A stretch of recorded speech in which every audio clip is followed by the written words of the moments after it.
राक्षस नहीं आया। अच्छा, जिस समय वशिष्ठ जी यज्ञ कर रहे थे उसी समय तो विश्वामित्र यज्ञ कर रहे थे। वो लोग कर रहे थे कि नहीं कर रहे थे? उसी समय हो रहा था ना, क्योंकि पहले से यज्ञ हो रहा था। तो प्रभु अब तरु हरण नहीं भारा, तब विश्वामित्र जी को पता चला कि भगवान का अवतार हो गया, तभी तो लेने पहुंचे, लेकिन यज्ञ कर रहे थे। अब सोचो, वशिष्ठ का यज्ञ कोई नष्ट कर पाया? क्यों नहीं कर पाया नष्ट? विश्वामित्र का यज्ञ क्यों नष्ट हो रहा है बार बार? कमी है, कमी। क्या कमी है? अब इसको समझ लो। हमारे यहाँ खड विकार है नहीं? कितने विकार हैं? खड विकार, काम, क्रोध, लोभ, मोह, मद, मत्सर। बोलो, है ये खड विकार कि नहीं? अब ये खड विकार यदि जीवन से दूर हो जाए तो जीवात्मा महात्मा बन जाता है। क्या बन जाता है जीवात्मा? महात्मा। तुलसीदास जी भी प्रार्थना कर रहे हैं भगवान से, क्या? हे प्रभु, मम हृदय भवन प्रभु तोरा, तह आए बसे बहु चोरा। मेरे हृदय में जहां आपका घर है, मैंने अपने हृदय को आपका घर बनाया है, आपका भवन बनाया है, आपको सदा इसमें रखने के लिए। लेकिन आज हमने देखा कि आप नहीं थे। क्यों? किसी ने कब्जा कर लिया। कहे किसने कब्जा कर लिया है? तुलसीदास जी बोले, बनाया था आपके लिए भवन, लेकिन आपको बिठा नहीं पाया, कब्जा पहले ही हो गया। बनाया था आपके लिए हृदय, लेकिन कब्जा हो गया, आपको बिठा नहीं पाया। किसने कब्जा किया? कहे मन हृदय भवन प्रभु तोरा, तह आए बसे बहु चोरा। इसमें चोर घुस गए। चोर? कौन से चोर? तुलसीदास जी बोले, काम, क्रोध, लोभ, मद, मत्सर, ये सब इसमें घुस गए। अब हे प्रभु, ये भाग नहीं रहे हैं। आपकी कृपा अगर हो जाए तो ये भाग जाए, और नहीं भागेंगे तो हे प्रभु, आप इस हृदय को स्वीकार नहीं करेंगे। इसलिए ये भागेंगे कैसे प्रभु? इनको भगाओ, इनको भगाओ। भगवान ने कहा, अच्छा अच्छा अच्छा, सोचो जरा, अगर बाहर से लुटेरे, चोर, डकैत, आतंकवादी, राक्षस आक्रमण करें तो हम बाण से या बंदूक की गोली से उन्हें मार सकते हैं? बोलो भाई, मार सकते कि नहीं? लेकिन हमारे हृदय के अंदर ही घुसे तो फिर बंदूक से मारे? लो भाई, अगर बंदूक से हम उन्हें मार रहे हैं तो हम मर रहे हैं कि नहीं मर रहे? बोलो भाई, फिर इन्हें कैसे दूर किया जा सकता, इन्हें कैसे मारा जा सकता है? तो याद रखना, भगवान कहते हैं एक ही उपाय है। जैसे बाहर से यदि राक्षस आक्रमण करते हैं तो उन्हें बंदूक की गोली से मारा जा सकता है, लेकिन अंदर जो राक्षस बैठे हैं उनको मारने के लिए बंदूक की गोली की जरूरत नहीं है, बल्कि संतों की बोली की जरूरत है, संत वाणी की जरूरत है। संत वाणी से ही यह सब दूर हो सकते हैं। बोलो, हो सकते कि नहीं? संत वाणी से। तो सावधानी से हमारी बात सुनना। विश्वामित्र जी के अंदर काम, क्रोध, लोभ, मोह, मद, मत्सर, ये 6 विकार हैं। और वशिष्ठ जी के अंदर काम भी नहीं है, क्रोध भी नहीं है, लोभ भी नहीं है, मोह भी नहीं है, मद भी नहीं है, मत्सर भी नहीं। क्यों भाई? ये सब दूर है, कोसों दूर। और विश्वामित्र जी काम, अच्छा बोलो भाई, राजपाट छोड़ के आए, पत्नी पुत्र छोड़ के आए, भजन किया, तपस्या। शकुंतला किससे पैदा हुई? बोलो भाई, सोचने की बात। तपस्या कर रहे थे उसी समय शकुंतला पैदा हुई कि नहीं हुई? मेनका से। अगर शकुंतला का जन्म होता है तो काम की प्रबलता है कि नहीं? एक उदाहरण, क्रोध, वशिष्ठ के 100 बेटे मार डाले। किसमें मारे 100 बेटे? बोलो। जब व्यक्ति क्रोध में आता है तभी तो ऐसा निर्णय लेता है। बिना क्रोध के कोई किसी की हत्या करता है? 100 बेटे विश्वामित्र ने वशिष्ठ के मारे। क्या है ये? नंदिनी को जबरदस्ती लेना चाहते हैं, ये लोभ है। बोलो, लेना चाहते हैं नंदिनी को कि नहीं? क्या है ये? है लोभ की नहीं? और ब्रह्मर्षि की उपाधि मुझे मिल जाए, ये ब्रह्मर्षि पद के लिए मोह है कि नहीं? बोलो, क्या है ये?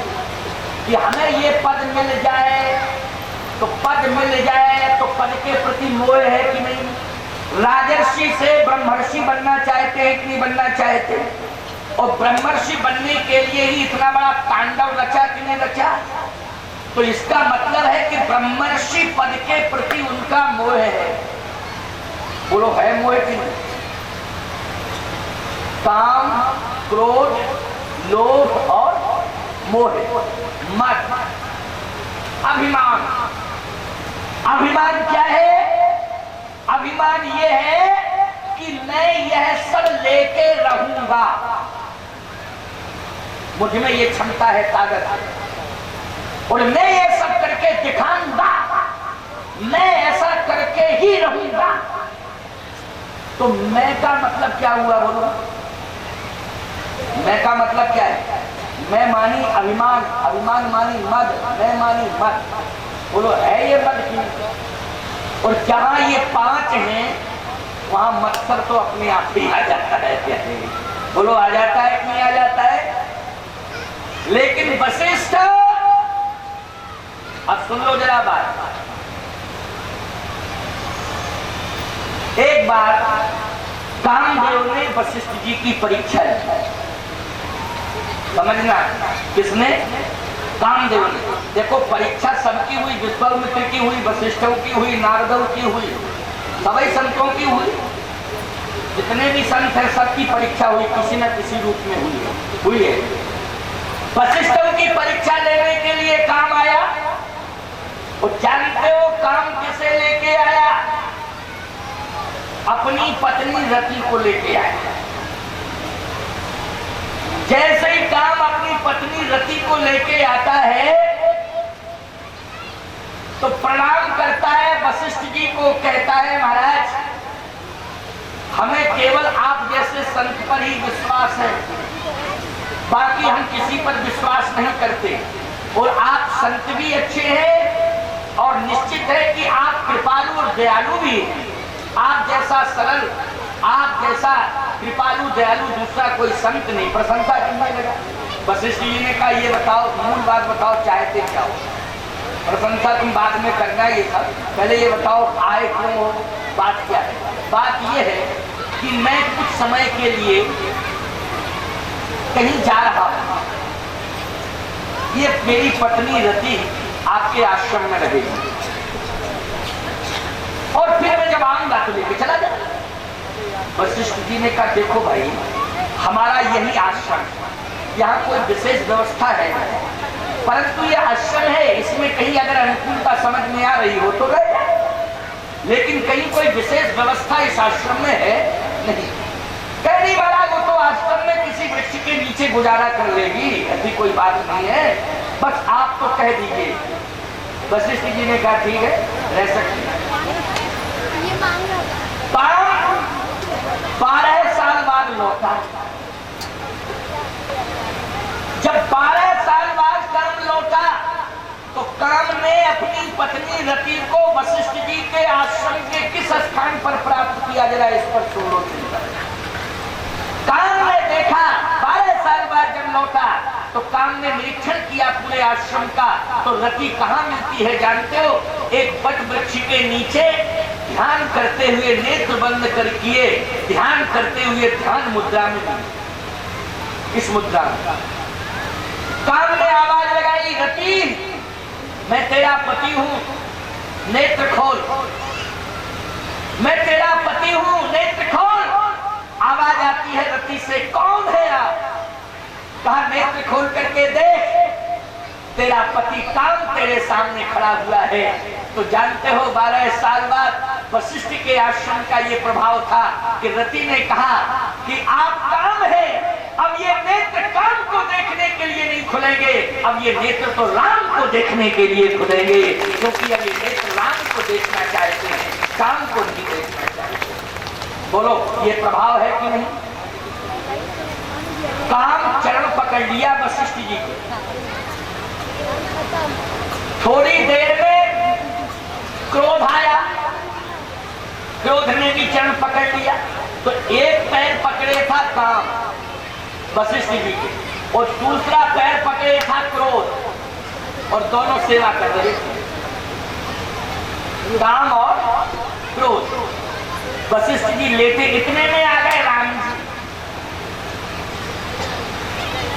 इतने में आ गए राम जी। नियम तो ये है जहां राम तहाँ काम, क्यों है?